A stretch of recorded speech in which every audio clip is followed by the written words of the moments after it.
segi Quran dan sains. Kau sama membina bangunan pakai batu. Dia bina bangunan tanpa simit, tanpa besi. Dia boleh bina bangunan dalam gunung. Sejarah dia boleh modify, ada bilik, ada bilik mandi, ada air tinjau lagi. Kau sama guna Quran mana?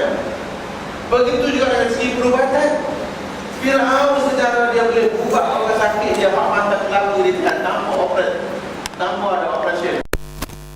Dia punya alat pengawet, alat pengawet dia, chemical dia boleh cari satu chemical action, boleh awet orang ini tidak rosak badannya sampai ke kiamat, termasuk Fir'aun. Dia baca surah mana? Sebab tu sudah jangan main-main dengan Quran. Quran turun bukan untuk sains, Quran turun bukan untuk teknologi.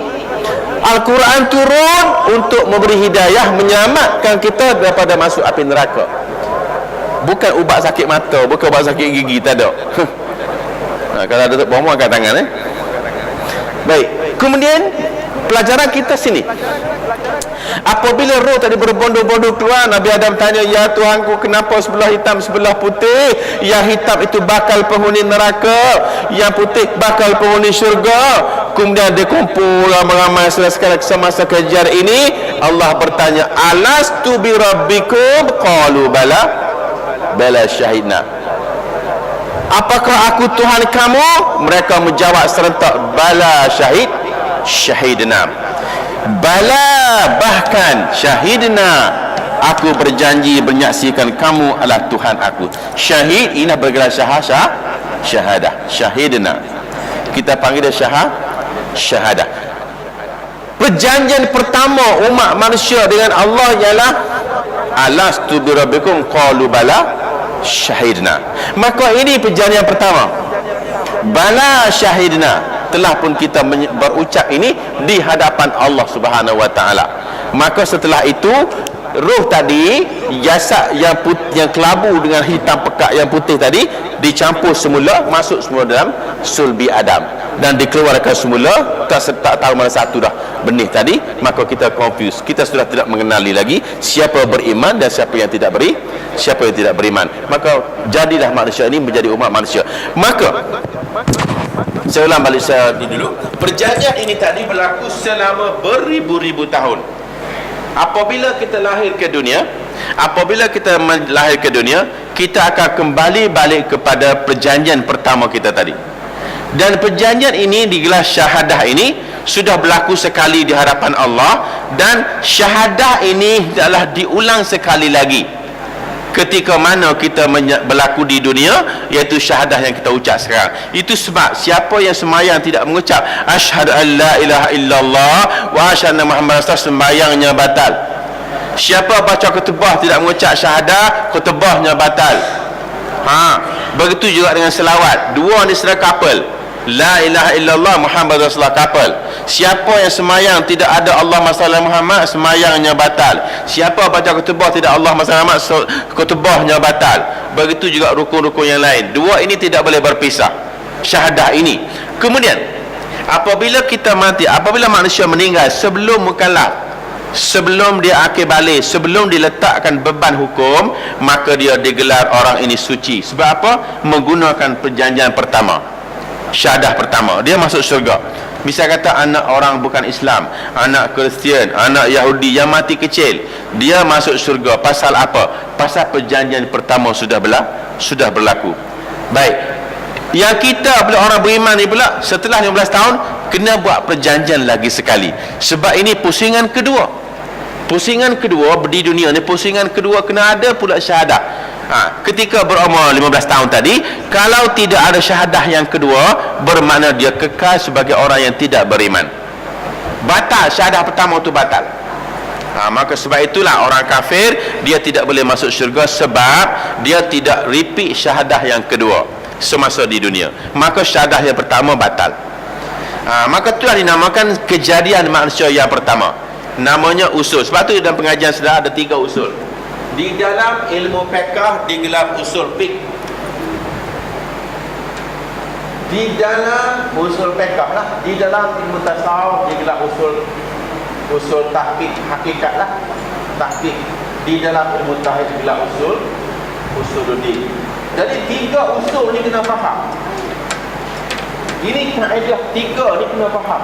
Kalau kita tak faham usul fiqh, maka gagal di dalam ilmu fiqh. Kalau kita tak faham usul tahqiq, kita gagal dalam ilmu tasawuf. Kalau kita tak faham usuluddin, kita gagal dalam ilmu tauhid. Contohnya dalam usul fiqh kita tak faham. Contoh ya. Saya dah bawa ni contoh, bukan berlaku tapi contoh. Katakanlah macam tadi, kita tidak boleh melakukan selawat ataupun tidak boleh bangun, tidak boleh buat maulud Nabi sebab Nabi tak suruh. Senang cerita satu dalil kenapa ulama tidak melarang. Satu masa saudara, Nabi SAW pergi bertemu dengan satu kumpulan kaum yang sedang bergaduh, nak buat settle, nak melakukan masalah apa kebaikan mereka. Maka berlakulah kelewatan Nabi balik ke Masjid Nabawi. Bila Nabi lewat datang, Bilal bin Rabah azan nak qamat. Saudara, qamat milik imam, azan milik Bilal. Bilal boleh azan bila-bila masa sahaja apabila masuk waktu solat. Tetapi bila dia nak qamat, dia kena cari imam dulu. Misal kata kalau Nabi, bila nak qamat, dia tengok Nabi dulu. Bila Nabi keluar saja, dia pun tengok, Nabi dah keluar dah. Allahu Akbar, Allahu Akbar, asyhadu an la ilaha illallah, asyhadu anna Muhammadar Rasulullah. Bila dia tengok Nabi tidak ada, masa akhir hayat, Nabi tak boleh keluar. Nabi tidak larat lagi nak keluar, sudah terlalu sakit. Maka Nabi mengisyaratkan supaya sembahyang diteruskan. Baru Bilal qamat dan Abu Bakar mengimamkan solat itu. Baik, apabila Abu Bakar tengok Nabi sudah lambat datang, maka Bilal tanya, "Ya Abu Bakar, bolehkah kamu jadi imam? Aku nak qamat dah ni. Nabi tak balik-balik ni, kita lewat dah." Maka Abu Bakar kata, "Ya, aku jadi imam." Maka Bilal pun qamat. Maka ketika Bilal habis qamat, apabila Sayyidina Abu Bakar pergi ke depan, sudah nak mengimamkan solat sekalian, Abu Bakar sudah mengangkat takbir, Nabi pun datang. Nabi terus masuk ke depan. Barisan pertama. Bila Nabi sampai ke depan, Abu Bakar pun, orang semua tepuk tangan. Bertepuk tangan supaya nak cerita suruh Abu Bakar berhenti. Abu Bakar pun tengok Nabi datang, Nabi kata teruskan solat. Dengan isyarat dia, kalau kita teruskan solat kamu. Tetapi Abu Bakar, saudara sekalian, subhanallah, dia berucap. Abu Bakar undur ke belakang. Dia duduk sini, Abu Bakar tengok Nabi datang. Nabi kata jalanlah. Dia tak kira, dia undur ke belakang. Nabi masuk ke depan. Nabi bersolat. Sehabis solat, Nabi tanya 2 perkara. "Ya Abu Bakar, kamu tengok tadi bising, kenapa bertepuk tangan? Cakaplah subhanallah. Kalau nak suruh Bakar berhenti, cakap subhanallah. Tepuk tangan untuk wanita. Datanglah syariat subhanallah untuk laki-laki, tepuk tangan untuk wanita. Isyarat pembatalan solat, isyarat berlaku kemungkaran dalam solat, menggunakan subhanallah untuk laki-laki, dan tepuk tangan atas tapak tangan, atas belakang tangan untuk wanita. Baik. Soalan yang kedua, Nabi tanya, "Ya Abu Bakar, kenapa kamu tak teruskan solat? Sebab aku dah bagi mandat kamu teruskan jadi imam. Biar aku jadi makmum."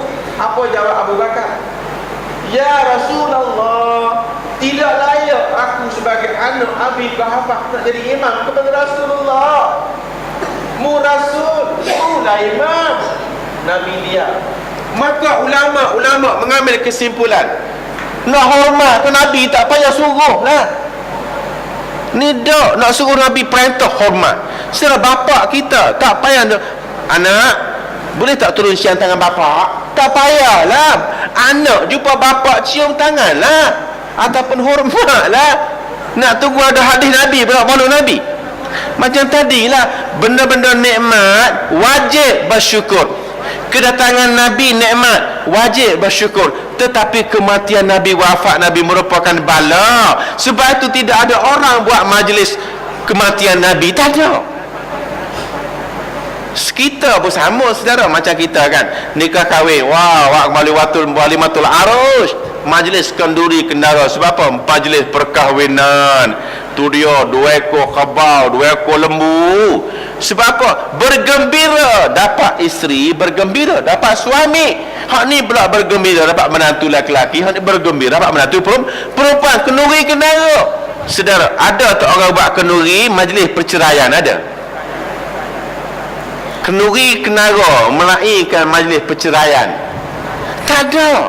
Maka sebab itulah saudara sekalian, apabila kematian, ulama tidak benar kenduri. Sebab tu kalau kita nak makan kenduri, nak makan juga, ulama kata pergi makan rumah sebelah. Sebab takut jadi majlis kesyukuran. Kita dah mati buat majlis kematian, upacara majlis kematian. Majlis kematian apabila wafat, sudah upacara majlis kesedihan. Sebab itu kita kena bergabung dan tidak boleh bergembira ria. Ada orang buat pesta majlis mati? Tak ada. Ni dak setiap tahun buat majlis mengingati hari kematian di Karbala. Tak boleh, itu bukan sunnah Nabi. Nabi suruh bersyukur di atas nikmat. Ada anak kan dapat lahir bayi, kita buat majlis cukur jambul. Tu dia, sallallahu ala Muhammad, sallallahu ala Muhammad, sallallahu. Tu dia majlis apa? Cukur jambul. Sebab apa? Bersyukur dapat anak. Ada buat majlis marhaban kematian anak ke? Jemput ramai-ramai ya, datang rumah saya nak buat kenduri mati anak? Tak ada. Sebab itu bukan majlis kesyukuran, majlis sabar. Kena reda. Inilah dia saudara ilmu yang kita nak letak supaya Allah reda ni. Nak letak benda ni lah, bila untuk bersyukur, bila untuk sabar, dan bila untuk reda. Kena 3 cara ni baru syurga menanti kita. Ada kadang-kadang kita boleh bersyukur tapi kita tidak boleh sabar. Ada kadang-kadang kita boleh sabar tapi kita tidak reda. Kita tidak reda, tiga-tiga sampai perintah belaka. Maka sebab itulah dia kata kat sini, ya ajaba. Hei, kata dia, pelik betul. Kaifa yazharul wujud bila adam. Bagaimana benda ada boleh ada sedangkan benda tu tak ada. Yang kita, bagaimana kita bangga dengan ada, kita sebenarnya tak ada. Ilmu kita tak ada, kepandaian kita tak ada, body kita tidak ada. Yang adanya adalah Allah Subhanahu wa ta'ala. Jadi adanya kita ke dunia ini saudara sekalian adalah nak menterjemahnya adanya Allah Subhanahu wa ta'ala. Okey, saya tulis lagi.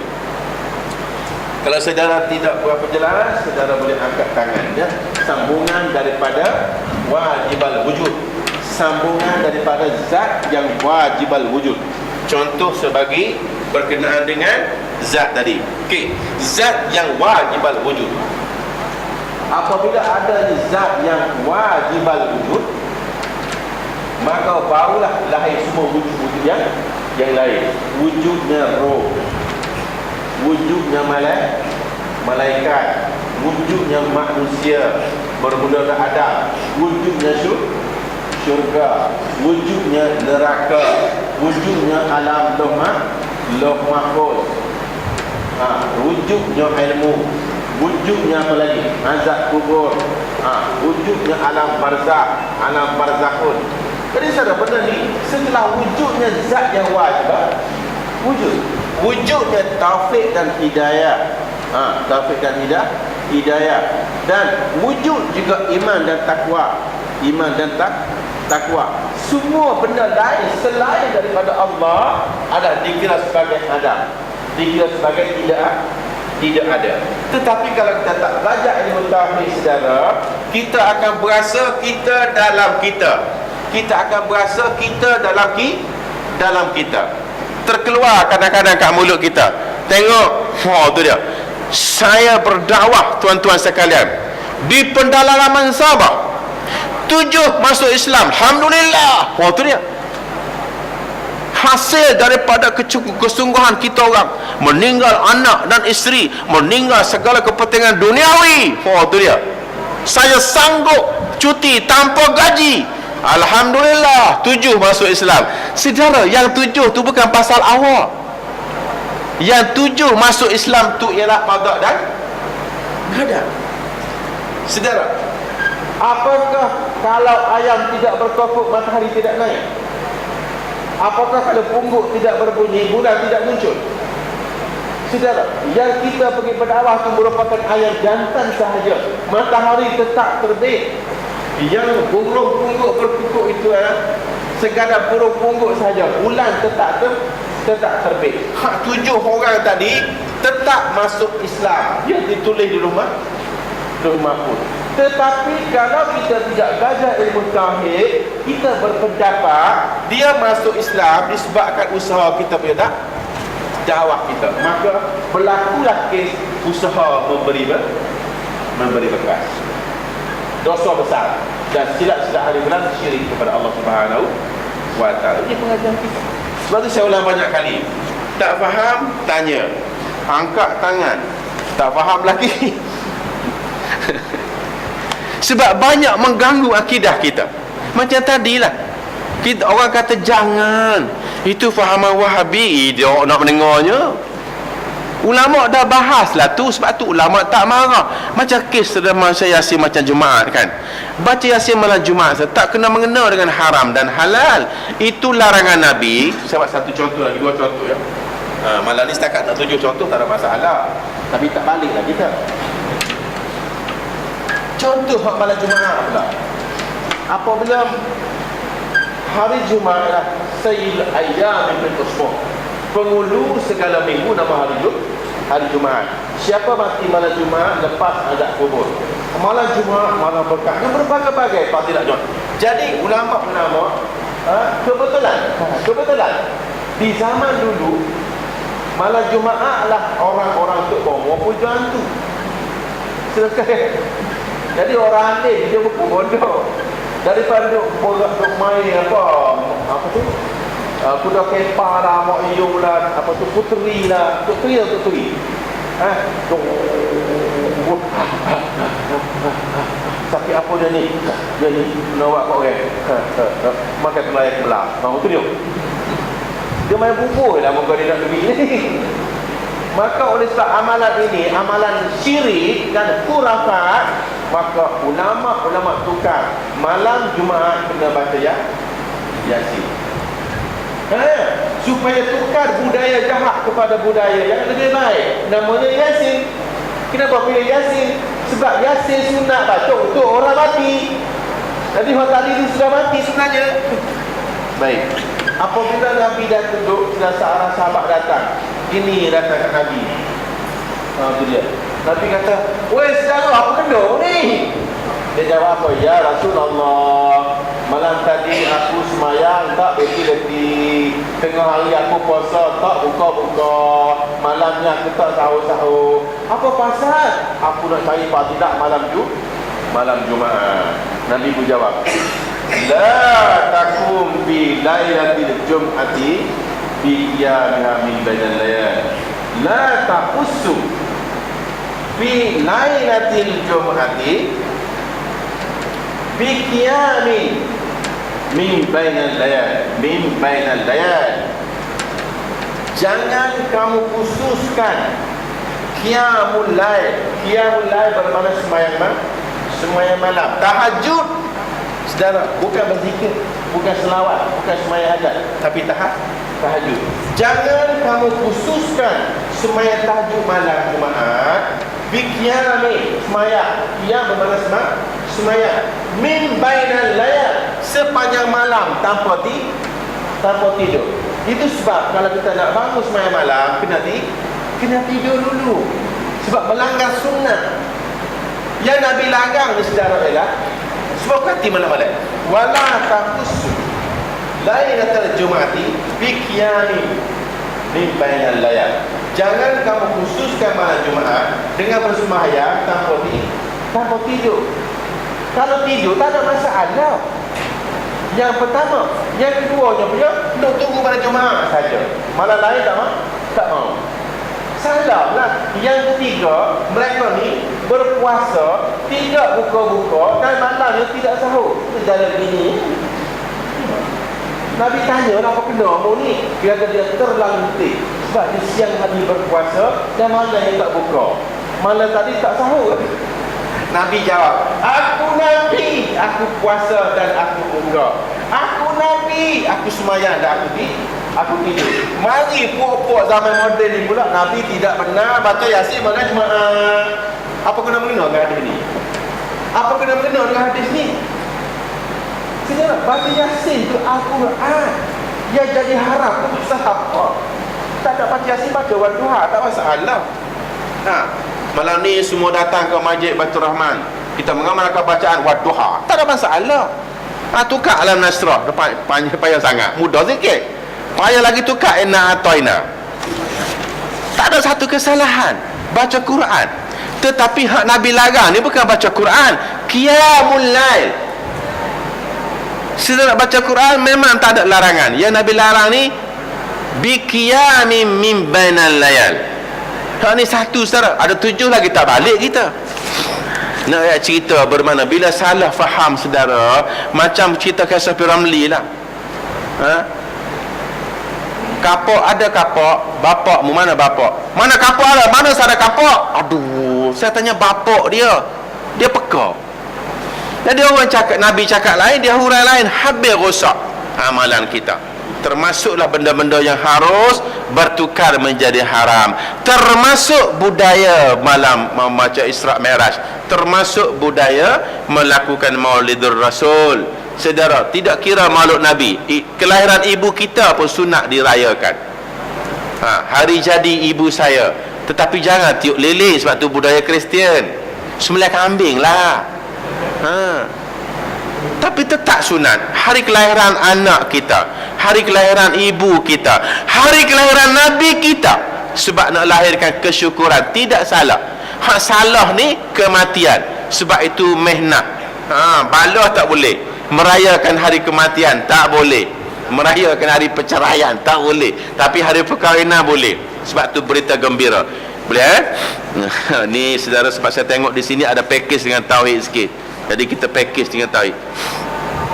Ya ajaba, kata dia, betapa hairan aku, betapa zahir wujud itu dalam Adam. Bagaimana kita boleh perasan ilmu kita punya, kaya kita punya, hidayah kita punya, orang masuk Islam pun hasil kita punya. Kerana bahasa ada itu zulumah. Sebenarnya benda ni kita tidak ada, semata-mata ada dengan Allah Subhanahu wa ta'ala. Dan wujud itu nur. Siapa wujud? Zat yang wajibal wujud. Hak tu ada sebenarnya. Dialah yang mengadakan Rasulullah, dialah mengadakan Adam, dialah mengadakan iman dan takwa, dia mengadakan syurga dan segala-galanya, dia mengadakan untung baik dan untung jahat. Kita ni merupakan satu perjalanan sahaja, dan perbahasannya bercanggah dengan mazhab lain. Di situlah sama-sama membahaskan tentang qada dan qadar, dan keduanya itu berlawanan, tiada boleh berhimpun keduanya. Mana boleh bertembung antara ada dengan tiada, mana boleh bertembung antara gelap dengan cahaya, mana boleh bertembung hakikat dengan kebatilan. Maka sebab itulah antara adanya Allah dengan adanya kita tidak boleh bertembung, tidak boleh sama. Sebab adanya kita adalah ada yang tidak ada, adanya Allah adalah ada yang sebenar-benar ada. Maka di dalam ilmu tauhid dibahas sifat nafsiyah, yang zat yang wajibal wujud, namanya wujud. Lepas tu bagi kidam bakar mukhalafat al-wal qiyamu bina suhadaniyat. Maka sebab itulah kita bahas sifat 20. Daripada sifat 20 tu lah pecah pergi kepada nabi, malaikat, syurga, neraka, qada qadar, sidik, amanah, tabligh dan sebagainya. Daripada ilmu inilah ilmu sifat 20. Sifat 20 tu menggambarkan sifat-sifat yang perlu dibahas sahaja, bukan Asmaul Husna. Asmaul Husna itu nama-nama Allah yang diaplikan kepada makhluknya. Dia memperkenalkan 99, bukan nama Tuhan 99. Dia memperkenalkan kepada kita 99 dari sisi Allah, wallahu alam. Cuma dia memperkenalkan kepada kita lahul asmaul husna 99 didapat Al-Quran. Tetapi sifat 20 bukan Asmaul Husna, sifat yang nak memisahkan antara sifat Allah dan sifat makhluk. Perbahasannya ma'ani, perbahasannya salbi. Maka dikenali dengan nama sifat salbiah, sifat ma'nawiyah, sifat nafsiyah. Nak memisahkan antara sifat Allah dengan sifat makhluk, supaya kita tidak menyamakan sifat makhluk dengan sifat Allah. Nama sifat 20. Namanya saya nak tikar kepada sifat 20 pun tak masalah. Pelajaran sifat 20 tak ada hal. Janji motif perbahasannya sama dengan ilmu tauhid. Okey. Kaifa wallahu alam. Sekian apa maaf wala tabal hidayah. Assalamualaikum warahmatullahi taala wabarakatuh. A'udzubillahi minasyaitonir rajim. Amin wa sallallahu ala asyrafil anbiya'i wal mursalin wa ala alihi washabihi ajma'in. Allahumma ya Allah ya qahhar ya jabbar.